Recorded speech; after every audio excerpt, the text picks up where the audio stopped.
Hello students, अब chapter number 7 पढ़ रहे हैं जिसका नाम क्या है, system of particles and rotation motion. जो प्रीवियस क्लास थी उसके अंदर हमने देखा था कि डिफरेंट रेगुलर बॉडीज़ का जो मोमेंट ऑफ इनर्शिया होता है वो कैसे कैलकुलेट किया जाता है। इस क्लास में हम एक बार एक क्वेश्चन करते हैं मोमेंट ऑफ इनर्शिया से रिलेटेड। क्वेश्चन क्या है, a solid cylinder rolls down on a incline plane. मतलब एक इंक्लाइन प्लेन है, ये एक इंक्लाइन प्लेन हो गया, ठीक है। इस इंक्लाइन प्लेन के ऊपर क्या है, एक सॉलिड सिलेंडर। अब मैं उसको साइड से देखूंगा तो मेरे को क्या दिखेगा, एक डिस्क जैसा दिखेगा, एक सिलेंडर है, ठीक है। और अगर इसको आप बनाते हो तो थोड़ा 3 डायमेंशन के अंदर ये कुछ इस टाइप से हो जाता है कि ये क्या है, आपका एक सॉलिड सिलेंडर है, ठीक है। ये क्या कर रहा है, ऐसे रोटेट करता हुआ, रोल करता हुआ कहाँ आ रहा है, नीचे आ रहा है, ग्राउंड पर आ रहा है। अब आपसे क्वेश्चन क्या पूछ रहा है कि at solid cylinder rolls down on incline plane. Incline plane पे रोल होता हुआ कहाँ आ रहा है, नीचे आ रहा है। It mass is 2 kg। आपको क्या दिया हुआ है, मास कितना दिया, 2 kg। Radius is 0.1 meter. उसकी रेडियस कितनी है, 0.1 meter. If the height of the incline plane is 4 meter. मतलब ये जो हाइट है ये कितनी है, 4 मीटर। ये जो हाइट है कितनी दी, 4 metre. What is the rotational kinetic energy? अब आपसे पूछ क्या रहा है, काइनेटिक एनर्जी। कौन सी काइनेटिक एनर्जी आपसे पूछ रहा है, रोटेशनल काइनेटिक एनर्जी आपसे पूछ रहा है। When it reaches the foot of the plane, मतलब जब वो बिल्कुल कहाँ जाता है, यहाँ आ जाता है, तो उस टाइम पे आपसे क्या पूछ रहा है, रोटेशनल काइनेटिक एनर्जी कितनी होगी, ठीक है। अब सबसे पहली बात क्या है, बात कर रहा है ये एनर्जी की, तो ऑब्वियसली बात है कंजर्वेशन ऑफ एनर्जी का प्रिंसिपल काम मिलेंगे। जब ये सबसे ऊपर था उस इंस्टेंट पे इसके पास ओनली कौन सी एनर्जी थी, पोटेंशियल एनर्जी। एक हाइट की वजह से एनर्जी कौन सी होती है, पोटेंशियल एनर्जी। तो बिल्कुल हाइट के ऊपर क्या थी, पोटेंशियल एनर्जी। वो पोटेंशियल एनर्जी कितनी होती है, फॉर्मूला क्या होता है, mgh।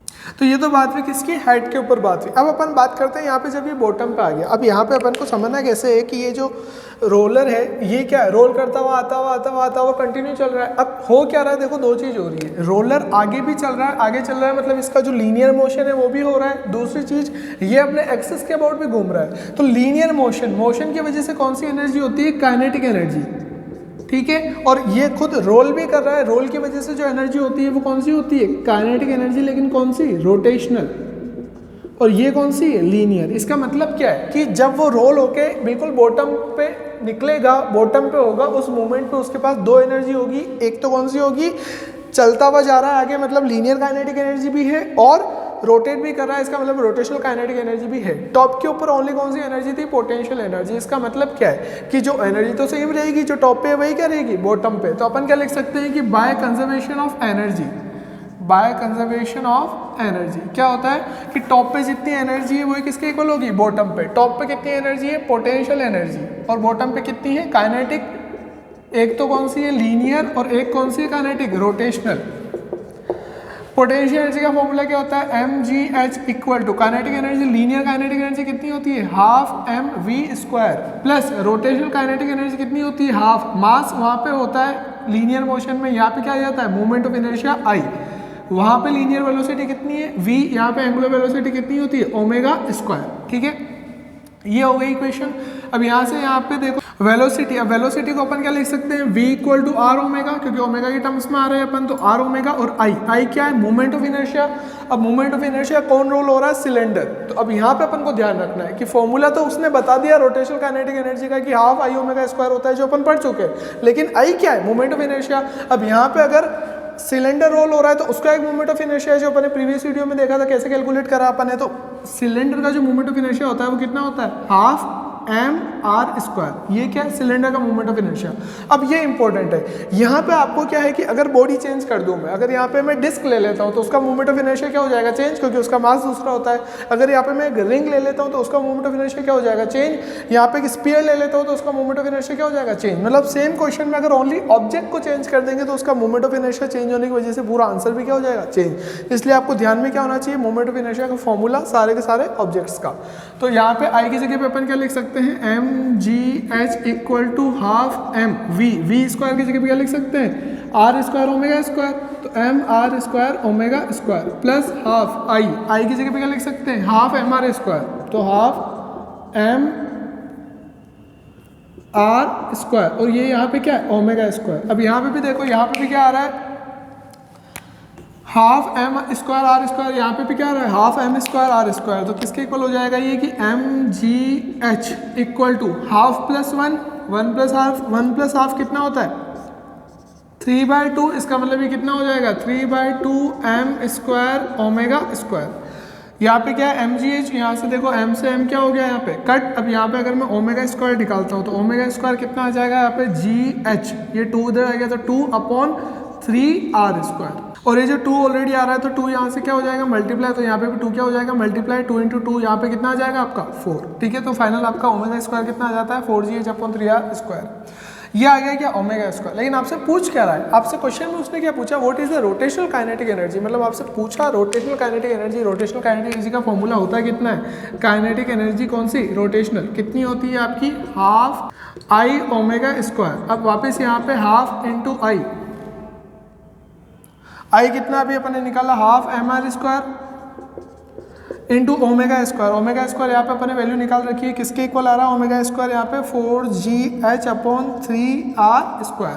तो यहाँ पे देखो r स्क्वायर से r स्क्वायर यहाँ पे क्या हो गया कट, और 4 से ये क्या हो गया कट। तो फाइनली यहाँ पे बचता कितना है mgh/3। मास उसने अपन को दे रखा है कितना है यहाँ पे 2 kg, तो कितना हो जाएगा ये 2 × g कितना है 9.8 × h कितना है 4/3। तो इसको सॉल्व करेंगे तो कितना आ जाएगा 26.13 जूल। ठीक है, ये क्या हो गया अपना आंसर। फिर से कुछ भी नहीं, एक रोलर दे रखा है, रोल कर रहा है, आपसे क्या पूछ रहा है रोटेशनल काइनेटिक एनर्जी बताओ बॉटम पे। अपन को पता है कि ऊपर जितनी होगी उतनी नीचे होगी। ऊपर कौन सी है पोजीशन है, तो पोजीशन की वजह से पोटेंशियल एनर्जी, नीचे क्या है चल भी रहा है और रोल भी कर रहा है। तो एक तो चलने की वजह से मोशन, काइनेटिक एनर्जी लीनियर, और घूम भी रहा है एक्सिस के अबाउट, तो रोटेशनल काइनेटिक एनर्जी। तो उनका क्या होगा एनर्जी कंजर्वेशन से अपन ने यहाँ पे क्या निकाल लिया ओमेगा स्क्वायर। क्यों निकाला ओमेगा स्क्वायर, क्योंकि अपन को पता है कि क्वेश्चन में पूछा क्या उसने रोटेशनल काइनेटिक एनर्जी, वो कितना होता है हाफ आई ओमेगा स्क्वायर, और ओमेगा स्क्वायर वहाँ पे अपन पुट कर देंगे तो अपन को क्या मिल जाएगा final rotational kinetic energy total कितनी होगी। इंपॉर्टेंट मैं फिर बोल रहा हूँ क्या है, बस आई की वैल्यू इंपॉर्टेंट है कि आई की वैल्यू आप ध्यान में आनी चाहिए कि जितने भी ऑब्जेक्ट्स हैं वो कितनी होती है, अगर वो आपको क्वेश्चन में बोल दे तो। इसके बाद हम कुछ 2 रिलेशंस देखते हैं। फर्स्ट रिलेशन क्या है आपका, relation between torque end moment of inertia.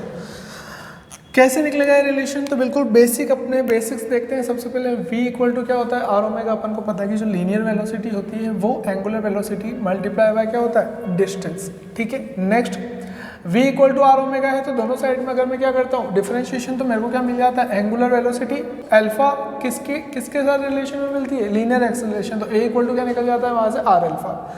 ये 2 इक्वेशन अपन पढ़ चुके हैं। नेक्स्ट अपन को पता है f इक्वल टू क्या होता है एम ए को अगर एंगुलर टर्म्स में लिखो तो क्या हो जाएगा आर अल्फा, तो फोर्स कितना हो जाता है एम आर अल्फा। टॉर्क कितना होता है फोर्स इंटू डिस्टेंस, फोर्स कितना है एम आर अल्फा, तो M R alpha into R करेंगे तो एम आर स्क्वायर अल्फा। तो कोई मिला के अपन को चाहिए क्या था टॉर्क कितना आ गया एम आर स्क्वायर अल्फा। अब कोई भी एक बॉडी, ये एक बॉडी है, अगर ये किसी एक्सिस के अबाउट क्या करती है रोटेशनल मोशन करती है, तो इसके जितने भी पार्टिकल है उन सब, अब रोटेशनल मोशन कब करेगी जब उन सब पार्टिकल के ऊपर क्या लग रहा होगा टॉर्क। अपन ने बॉडी के ऊपर टॉर्क लगाया, मतलब जितने भी पार्टिकल है सबके ऊपर टॉर्क लगा, तो टोटल टॉर्क कितना होगा। मान लो ये फर्स्ट पार्टिकल इसका है टो 1, इसका टो 2, इसका टो 3, टो 4, तो टोटल टॉर्क कितना होगा जो पूरी बॉडी का वो कितना हो जाएगा टो। इसका मतलब टोटल टॉर्क क्या हो जाएगा टो 1, टो 2, टो 3, ऐसे कंटिन्यू चले जा रहे हैं जितनी उसमें बॉडीज है, जितने उसमें पार्टिकल्स है आपके सिस्टम के अंदर। ठीक है, तो टो इक्वल टू क्या होता है एम आर स्क्वायर अल्फा। ठीक है, तो अब टो 1 की जगह पे क्या लिख सकते हैं फर्स्ट पार्टिकल का टॉर्क, फर्स्ट पार्टिकल का क्या हो जाएगा m1 r1 स्क्वायर अल्फा, ऐसे सेकंड पार्टिकल का, और ऐसे जितने भी पार्टिकल्स है सब में एक चीज कांस्टेंट है, वो क्या है यहाँ पे अल्फा। तो अल्फा को क्या ले लिया कॉमन, तो ये क्या बचा यहाँ पे m1 r1 square m2 r2 square. अब एक बार इस टर्म को देखो m1 r1 का स्क्वायर, अब 1 तो क्या है नोटेशन एम आर स्क्वायर क्या होता है अपना मोमेंट ऑफ इनर्शिया। इसका मतलब ये जो सबमिशन हो रहा है ये सबमिशन हो किसका रहा है मोमेंट ऑफ इनर्शिया। तो अपन ये सारा का सारा क्या है सबमिशन है किसका एम आर स्क्वायर का, और एम आर स्क्वायर का सबमिशन क्या होगा वहाँ पे मोमेंट ऑफ इनर्शिया।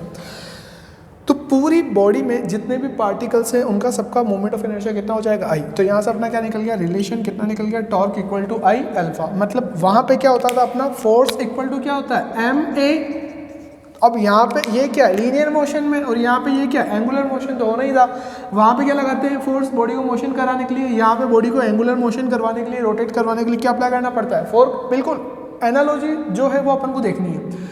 वहाँ पे क्या होता था मास, और यहाँ पे क्या होता है यहाँ पे भी मास होता है, लेकिन कौन सा मास मोमेंट ऑफ इनर्शिया, जिसको किससे रिप्रेजेंट करते हैं आई से। वहाँ पे क्या होता है लीनियर एक्सेलरेशन, और यहाँ पे क्या angular acceleration. Next relation between angular momentum end moment of inertia. Angular moment और मोमेंट ऑफ इनर्शिया का रिलेशन कैसे निकालेंगे? लीनियर मोमेंटम कितना होता है? एम वी, वी की जगह पे क्या लिख सकते हैं अपन? Are omega. अभी अपन ने यहाँ पे देखा, अब वी की जगह पे आर ओमेगा अपन लिख सकते हैं। तो यहाँ से एंगुलर मोमेंटम, एंगुलर मोमेंटम कितने किसके इक्वल होता है? लीनियर मोमेंटम इनटू उसकी डिस्टेंस। तो पी की वैल्यू अगर यहाँ पे मैं पुट करूँ तो एम आर कितनी है? पी की value M R omega multiply by distance करता हूँ तो आर, आर इंटू आर क्या हो जाएगा? स्क्वायर, तो क्या हो जाएगा? एम आर स्क्वायर ओमेगा, तो एम आर स्क्वायर ओमेगा। यहाँ पे क्या हो गया? Angular momentum. तो वही बिल्कुल यहाँ पे सेम वाली चीज़ है कि कोई भी एक बॉडी है किसी एक्सिस के अबाउट रोटेट कर रही है तो हर पॉइंट का क्या होगा? अपना अपना एंगुलर मोमेंटम। ये जो पॉइंट है इसका ये मोशन हो रहा होगा, ये पॉइंट, यहाँ पे कोई पॉइंट है उसका अपना मोशन, यहाँ पे कोई पॉइंट है तो उसका अपना मोशन। मतलब जितने भी पॉइंट्स है, जितने भी पार्टिकल है, उन सबका अपना अपना क्या होगा? एंगुलर मोमेंटम होगा। तो सारे टोटल एंगुलर मोमेंटम क्या होगा? सब पार्टिकल के एंगुलर मोमेंटम का समेशन। तो मैंने सारे पार्टिकल का एंगुलर मोमेंटम यहाँ पे लिखा। पहला पार्टिकल है तो क्या हो जाएगा? m1 r1 स्क्वायर ओमेगा, दूसरा है तो m2 r2 स्क्वायर ओमेगा, ऐसे सारे पार्टिकल का। लेकिन एक चीज यहाँ पे क्या आ रही है? कांस्टेंट, वो क्या है? ओमेगा। क्योंकि जब एक बॉडी रोटेट करती है वो किसके अबाउट? सारे पार्टिकल घूमते हैं, उनकी एंगुलर वेलोसिटी क्या होती है? सेम, क्योंकि उनका सबका एंगुलर डिस्प्लेसमेंट क्या होता है? सेम। याद करो उस लेक्चर में मैंने बताया था। नेक्स्ट ओमेगा कांस्टेंट है, उसको बाहर निकाल दो, अंदर क्या बचा? M R square. और अभी बात करेंगे एम आर स्क्वायर यहाँ पे क्या होता है? Moment of inertia. मतलब ये जो है ये क्या है? सम है किसका? मोमेंट ऑफ इनर्शिया का। तो मोमेंट ऑफ इनर्शिया का सम ये रहा आई ओमेगा, मतलब एल किसके इक्वल निकल गया? आई ओमेगा के। तो दो रिलेशन अपने हो जाते हैं। फर्स्ट क्या है? टॉर्क का और मोमेंट ऑफ इनर्शिया। और सेकंड क्या है यहाँ पे? Moment of inertia.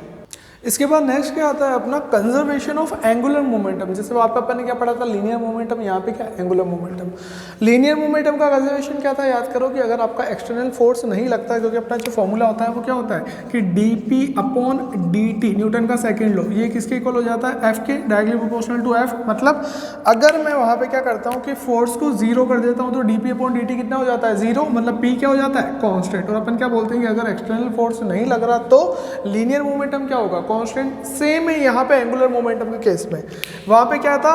dp upon dt equal to f। और यहाँ पे क्या है? फोर्स की जगह पे यहाँ पे एनालोगस क्या होता है? टॉर्क। वैसे ही वहाँ पे क्या? लीनियर मोमेंटम की जगह पे एंगुलर मोमेंटम और रिवर्सिबल टू टाइम। इसका मतलब चेंज इन एंगुलर मोमेंटम। ये बता क्या रहा है आपको कि change in angular momentum with respect to time आपको क्या देता है? टॉर्क। ठीक है। तो अगर मैं बोलूँ, एक कंडीशन लूँ कि अगर टॉर्क ही जीरो हो जाए, अगर टॉर्क जीरो हो जाए मतलब dl अपॉन dt क्या हो जाएगा? जीरो। मतलब dl जीरो। dl क्या है? Change in angular momentum.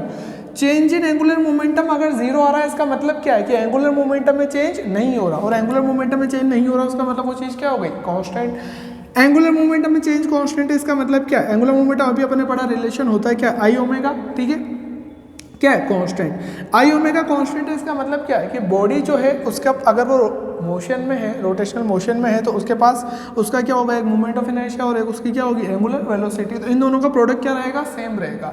मतलब अगर उसका मोशन हो रहा है तो पहले जितना ये प्रोडक्ट है बाद में भी उसके, मतलब मोशन के कुछ टाइम बाद भी उतना ही ये प्रोडक्ट रहेगा टोटल। फिर से बोल रहा हूँ, मैं ये नहीं बोल रहा कि आई कांस्टेंट है, मैं ये भी नहीं बोल रहा कि ओमेगा कांस्टेंट है, मैं ये बोल रहा हूँ कि इनका प्रोडक्ट कांस्टेंट रहेगा। यही तो बता रही है इक्वेशन। और बता क्या रही है? मतलब इन दोनों में आपस में चेंज हो सकता है, लेकिन इनका जो टोटल प्रोडक्ट है वो क्या रहेगा? कांस्टेंट। मतलब मोशन हो रहा है स्टार्टिंग में या बीच में, कहीं पे भी जो उनका प्रोडक्ट है वही प्रोडक्ट बाद में भी कुछ टाइम बाद भी क्या होगा? इक्वल। इससे इसकी निकलती है एप्लीकेशन, और बहुत ही अच्छी एप्लीकेशन निकलती है समझने के लिए, जिसको बहुत वाइड यूज़ किया जाता है। अपन कुछ इंपॉर्टेंट एप्लीकेशन की बात करते हैं। पहला सबसे इंपॉर्टेंट, प्लेनेटरी मोशन। आपके जो ऑर्बिट्स के अंदर, जैसे ये सन है, इस सन के अराउंड जो आपके घूमते हैं प्लैनेट्स, वो कैसे घूमते हैं? सर्कुलर पाथ में, सर्कुलर ऑर्बिट में नहीं घूमते। कैसे घूमते हैं? एलिप्टिकल में। एलिप्टिकल में घूमते हैं। इसका मतलब क्या है कि जब वो प्लैनेट यहाँ पे है, इस जगह पे है, ए पॉइंट पे, तो उसकी जो सन से डिस्टेंस है वो क्या है? बहुत ज़्यादा है। और जब वो बी पॉइंट पे पहुँचा घूमता घूमता, तो उसकी सन से डिस्टेंस क्या है? कम, एज कम्पेयर टू ये डिस्टेंस। अगर ये सेंटर ओ है तो ओ ए जो है वो बड़ा है किससे? ओ बी से।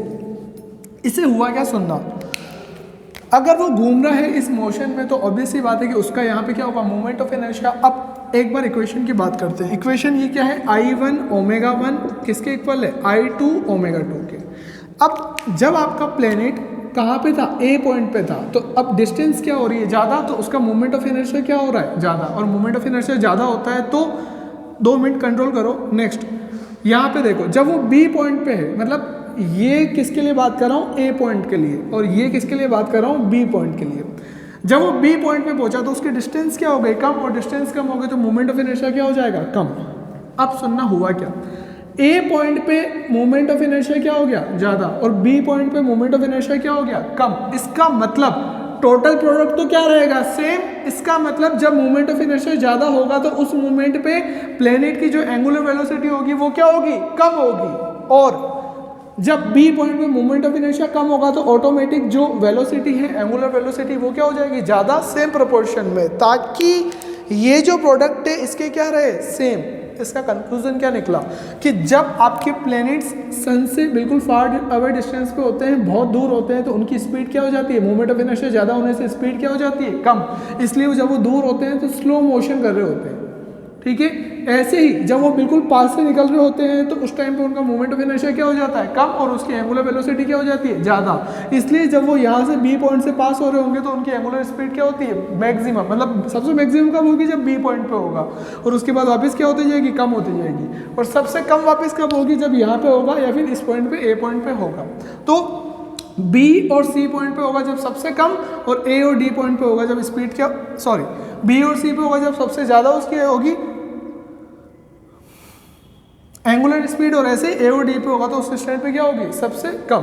क्यों हो रहा है, क्योंकि एंगुलर मोमेंटम को क्या रखना है, कंजर्व। क्यों रखना है कंजर्व, क्योंकि प्लेनेट के ऊपर टॉर्क तो लग नहीं रहा। अब तुम तो वहाँ गए नहीं प्लेनेट के ऊपर धक्का देने के लिए, टॉर्क लगाने के लिए, वो तो अपने आप चल रहा है। इसका मतलब क्या है, एक्सटर्नल टॉर्क नहीं लग रहा, और एक्सटर्नल टॉर्क नहीं लग रहा है, इसका मतलब क्या है कि टोटल एंगुलर मोमेंटम क्या रहेगा, कंजर्व। और एंगुलर मोमेंटम अगर कंजर्व रहेगा, इसलिए अपन क्या करते हैं कि यहाँ पे स्पीड क्या हो जाती है, कम, और यहाँ पे ऑटोमेटिक स्पीड उसकी क्या हो जाती है, प्लैनेट्स के मोशन की स्पीड ज़्यादा हो जाती है एंगुलर मोमेंटम को कंजर्व रखने के लिए। नेक्स्ट अपन बात करते हैं a man on a turntable carrying weight. इसका मतलब क्या है, अगर मैं किसी आदमी को खड़ा कर देता हूँ एक टेबल, जो कि ये जैसे ये आपका ग्राउंड है, ठीक है, यहाँ पे मैंने एक टेबल लगाई, ये एक टेबल है, ये टेबल क्या कर सकती है, टर्न कर सकती है। मतलब इस पर जो आदमी खड़ा है, ये आपका जो पर्सन है, ये पर्सन जो खड़ा है, ये जिस टेबल पर खड़ा है वो टेबल क्या कर सकती है, टर्न। मतलब वो आदमी जो खड़ा है वो ऐसे टर्न कर सकता है। नेक्स्ट, उसके हाथ में मैंने 5 kg के उसको क्या दे दिए, वेट दे दिए। ये भी 5 kg का है और ये भी क्या है, 5 kg का है। और उसको मैंने एक बार थोड़ा सा घुमा के छोड़ दिया, कहाँ पे, वैक्यूम में, क्योंकि मैं नहीं चाहता कि एक्सटर्नल फोर्स क्या करे, डिस्टर्ब करे।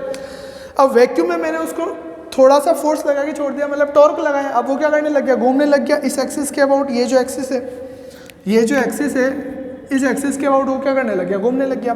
अब होता क्या है, सुनना, इस इंस्टेंट पे जब उसके हाथ कैसे हैं, बिल्कुल स्ट्रेट है, तो मास का डिस्ट्रीब्यूशन का है, बिल्कुल हाथों के एंड पे, मास का डिस्ट्रीब्यूशन का है हाथों के एंड पे, ठीक है। अब वो कंटिन्यू क्या कर रहा है, घूम रहा है। अगर वो घूमते हुए कांस्टेंट स्पीड से वो घूमेगा, ऑब्वियसली बात है, क्योंकि एक्सटर्नल टॉर्क, स्टार्टिंग में हमने टॉर्क लगा के छोड़ दिया। अब वो जब वो घूमे जा रहा है वैक्यूम में, एक्सटर्नल कोई भी टॉर्क नहीं लग रहा, तो एंगुलर मोमेंटम क्या होगा, कांस्टेंट। जब उसके हाथ बिल्कुल सही है, स्ट्रेट है, जैसे ही वो मोशन में है, यूनिफॉर्म वेलोसिटी से मोशन में है, उस मोशन में अगर वो अपने हाथ क्या कर लेता है, पास में कर लेता है, फिर से अगर वो अपने हाथ पास में कर लेता है तो मास का आ जाएगा पास में, मास का डिस्ट्रीब्यूशन क्या हो जाएगा, पास। और जैसे ही मास पास में आ गया, एक्सिस से अगर मास पास में आ गया तो मोमेंट ऑफ इनर्शिया क्या हो गया, कम, क्योंकि उसकी जो डिस्टेंस है, मोमेंट ऑफ इनर्शिया क्या होता है, मास इंटू डिस्टेंस का स्क्वायर। अगर उसने हाथ पास में कर लिया तो डिस्टेंस क्या हो गई, कम। एक्सिस से जो डिस्टेंस थी पहले पूरी इतनी थी जो दिख रही है, और अगर हाथ पास में कर लिया तो डिस्टेंस क्या हो गई, कम। और डिस्टेंस कम होने से मोमेंट ऑफ इनर्शिया क्या हो जाएगा, कम। लेकिन एक्सटर्नल टॉर्क तो लग नहीं रहा, और एक्सटर्नल टॉर्क नहीं लग रहा, मोमेंट ऑफ इनर्शिया अगर कम हो जाता है तो आपकी स्पीड को क्या होना पड़ेगा, ज़्यादा। तो इसलिए अगर कोई पर्सन को मैं वेट दे रखा है दोनों हाथों के अंदर, उसको मैंने एक टॉर्क लगा के छोड़ दिया, वो एक कांस्टेंट एंगुलर वेलोसिटी से घूम रहा है, ठीक है। अगर वो अपने हाथ पास में करता है तो उसकी मोमेंट ऑफ इनर्शिया क्या होगा, कम, और उसकी एंगुलर वेलोसिटी क्या हो जाएगी, ज़्यादा। तो इसलिए जैसे ही वो हाथ पास में करता है स्पीड से घूमने लग जाता है, और जैसे ही हाथ दूर करता है उसकी घूमने की स्पीड क्या हो जाती है, कम। Next, a diver jumping from a springboard. जैसे अपन देखते हैं कि जो कॉम्पिटिशन होते हैं स्विमिंग वगैरह के, उसमें जो पर्सन है बिल्कुल जैसे ये स्विमिंग पूल है, ठीक है, वो पर्सन यहाँ पे चला गया, यहाँ पे वो पर्सन खड़ा है। अब यहाँ से वो क्या करता है, कूदता है। अब वो कूदता है तो अपन क्या देखते हैं, इस जगह पे जब वो ऐसा आ रहा होता है पानी के अंदर, तो इस जगह पे क्या है कि वो 2-3 बार क्या करता है, घूमता है। स्विंग करता है इस जगह पे बीच में, मतलब पानी में एंटर होने से पहले 2-3 बार क्या करता है, स्विंग करता है। क्या रीज़न है उसका कि जैसे ही वो वहाँ से कूदता है बिल्कुल मिड एयर में होता है, उस टाइम पे अपने हैंड को भी क्या कर देता है, फोल्ड, और अपने लेग्स को भी क्या कर देता है, फोल्ड। तो उसकी बॉडी का जो मास डिस्ट्रीब्यूशन था, उसका जो मोमेंट ऑफ इनर्शिया था, अब उसने क्या कर दिया, हैंड को फोल्ड कर दिया, तो मास डिस्ट्रीब्यूशन क्या हो गया, कम हो गया।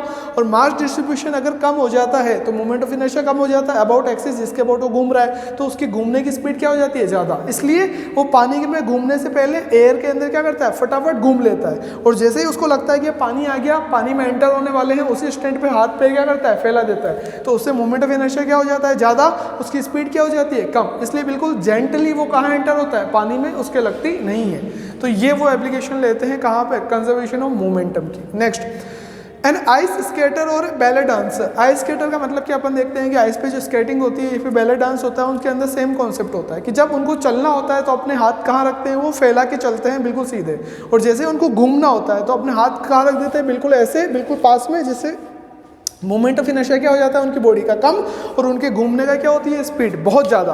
और जैसे ही उनको अभी स्पीड कंट्रोल करनी होती है तो अपने हाथ और पैर को क्या कर देते हैं, फैला देते हैं। उस वजह से क्या हो जाता है कि मोमेंट ऑफ इनर्शिया क्या हो जाता है, ज़्यादा, और उनकी स्पीड क्या हो जाती है, कम। तो ये क्या है, कुछ एप्लीकेशन है किसकी, कंजर्वेशन ऑफ मोमेंटम की, जो वाइडली यूज़ की जाती है। और उसका बेसिक कॉन्सेप्ट बिल्कुल यही है कि एक्सटर्नल टॉर्क अगर अप्लाई नहीं हो रहा तो एंगुलर मोमेंटम क्या रहेगा, कंजर्व। ठीक है, थैंक यू।